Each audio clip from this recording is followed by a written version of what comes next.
Wala na yung tuba. Wala nang tuba. I'm sad. Wala nang tuba. Galingan mo. Galingan mo. Galingan mo paglinis. Ikaw naka-jacket ka lang ha. Sobrang lamig. Ako na nga lang. Pumasok ka na sa loob.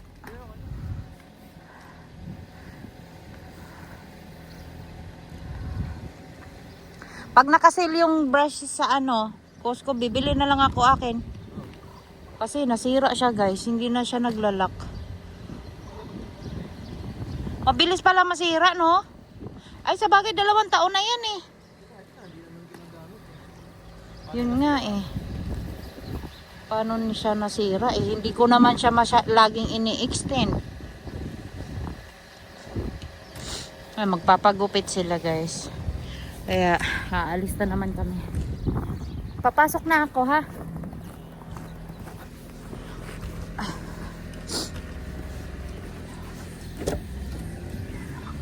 Okay. Ayan o. Kailangan ipagpag kasi mabaho na yung sasakyan ko. Puro amoy na siya. Amoy mabaho na yung basa na hindi natuyo. So, aalis kami guys. Sakit sa kamay. Oh. Wait lang ya, kasi masakit kamay ko ya. So, nandun na sila kuya guys. Kami, mga bata, si Alicia at si Pio, nandito lang sa car. Kasi, masikip doon. Napakasikip doon. And, baka mahaba yung pila doon. Kaya, dito lang kami. Sama-sama lang. Si Pio kasi is tulog na, and then si Alicia ay gising. So, dito lang kami sa car, maghintay sa kanila. Sinama na din si Kuya kasi papagupit din si Kuya. Matagal na din siya hindi nagpagupit. Kaya, andun siya kay Daddy.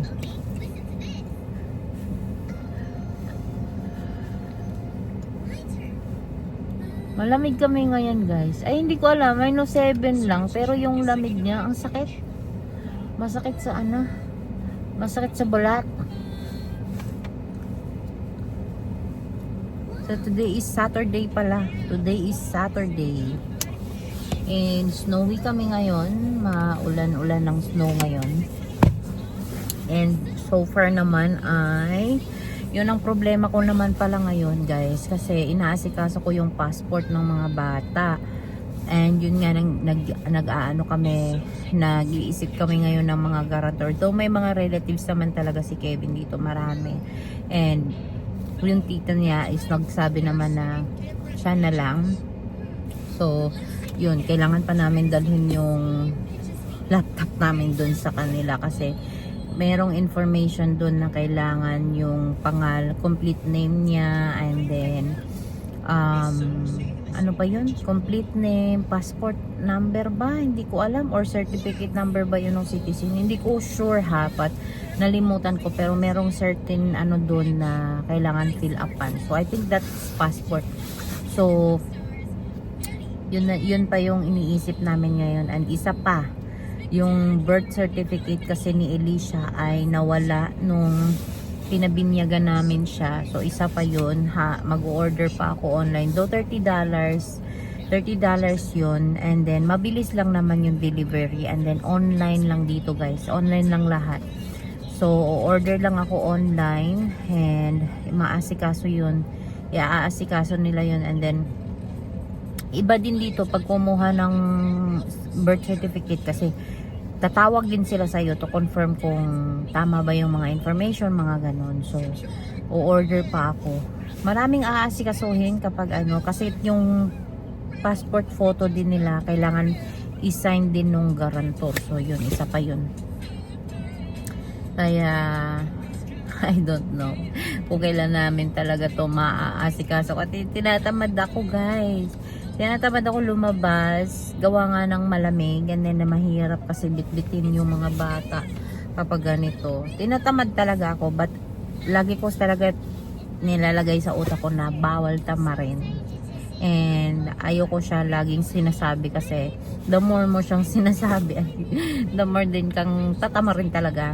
So, yeah, yun lang yung do yung mga ibang information dun sa form ay na fill upan ko na. Konti na lang talaga kulang. Yung kulang na lang ay yung sign ng guarantor at saka yung information niya. Yun na lang. Tapos, pwede na kaming mag-gora-gora. Pagdating namin doon, biglang dumami. Di nga.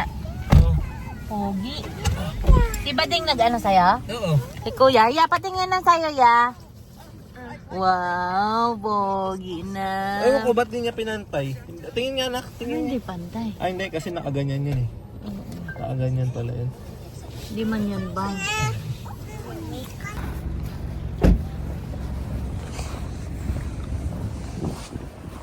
Punta lang ako ng Seafood City guys. Bibili lang ako ng suka at saka mga gulay. Maputik. Malamig sobra. Ay nako. Guys.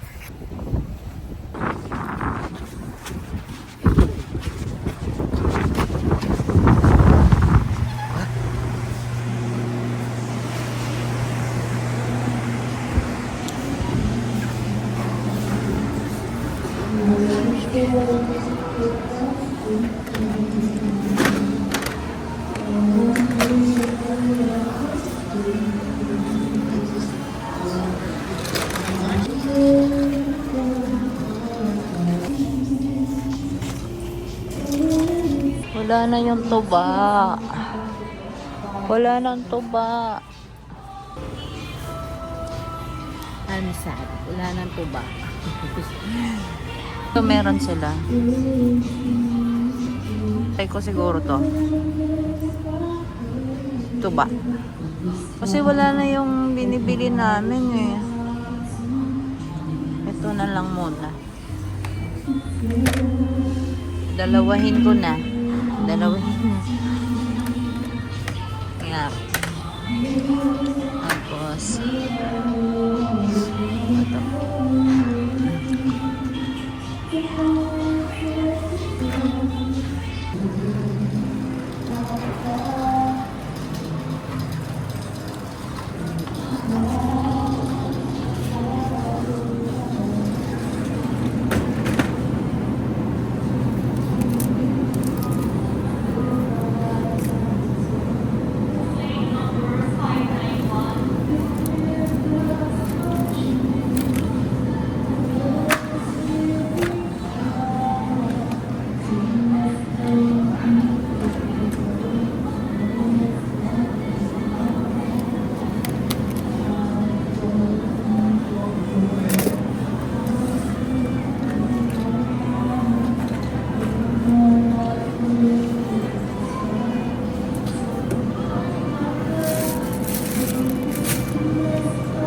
Ito ang sinasabi ko guys. Oh, kalamansi. No, thank you.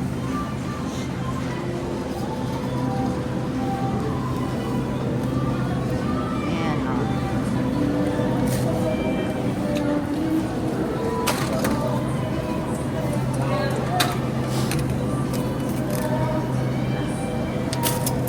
Diba?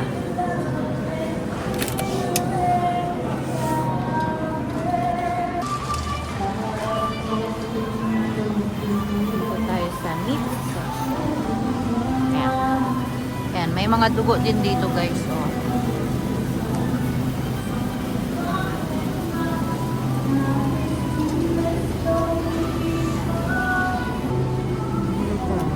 Ayaw kasi ni Kevin. Nalinis po. Apa, linis lang po.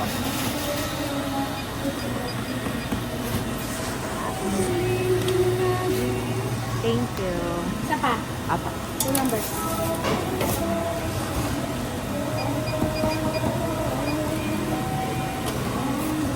Thank you po.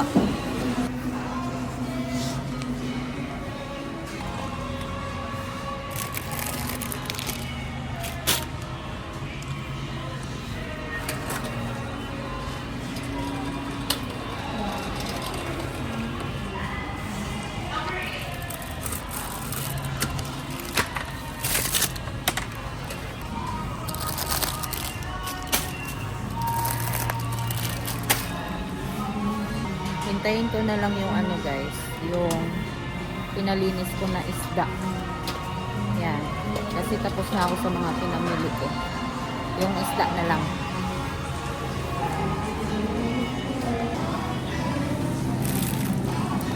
Wait ako.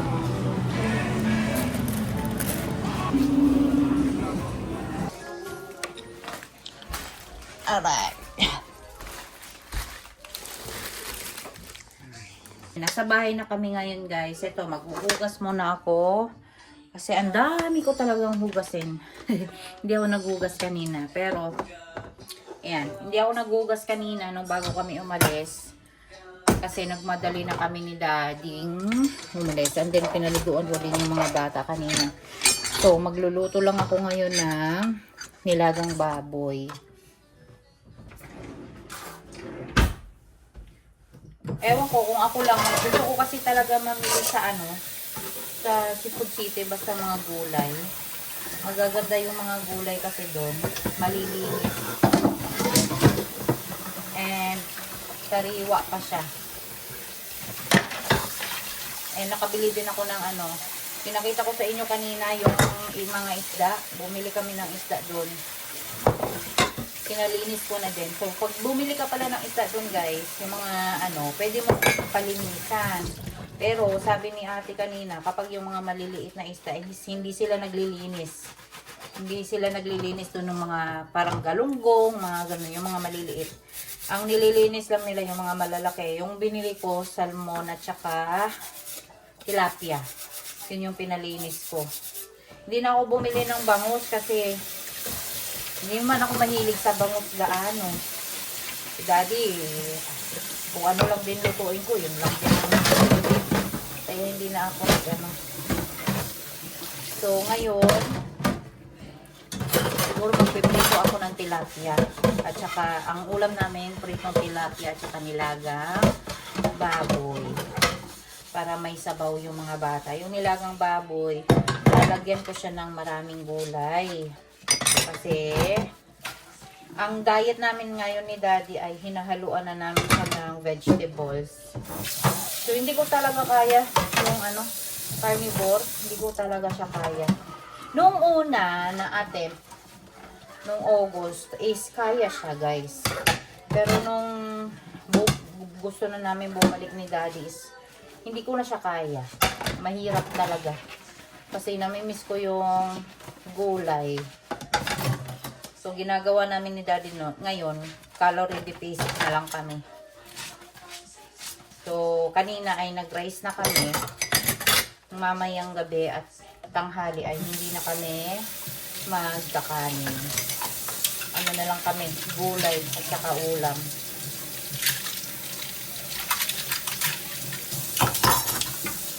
Masarap pa din kasi talaga gulay. Kung sa totoo rin lang. Masarap ang gulay.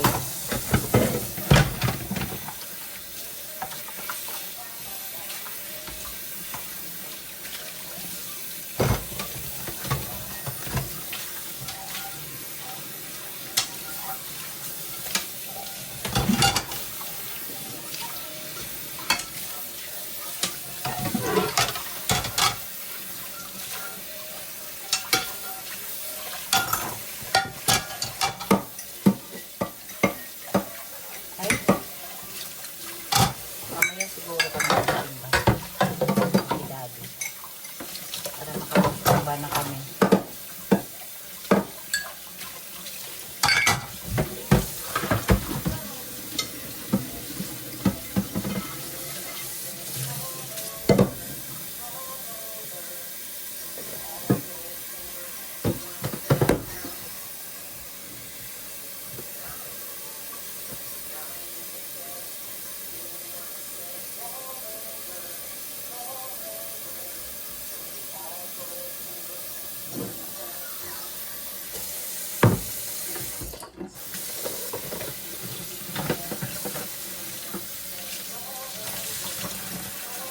papakuluan ko muna to. Kasi ito yung matagal na namin na baboy. And pansin ko kapag matagal na yung baboy, may amoy na talaga siya. So papakuluan ko muna siya. Tsaka yung ibang mga oil ay lalabas din.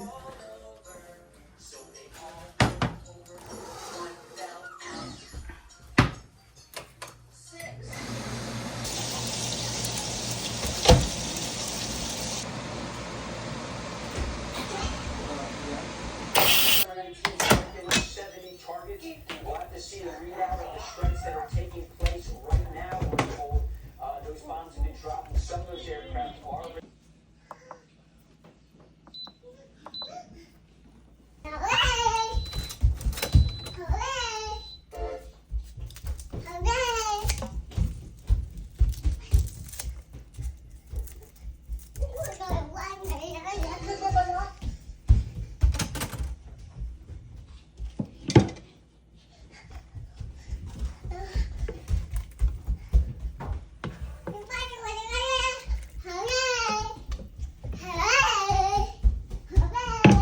Ano ba to? Bakit ganyan, Elisha?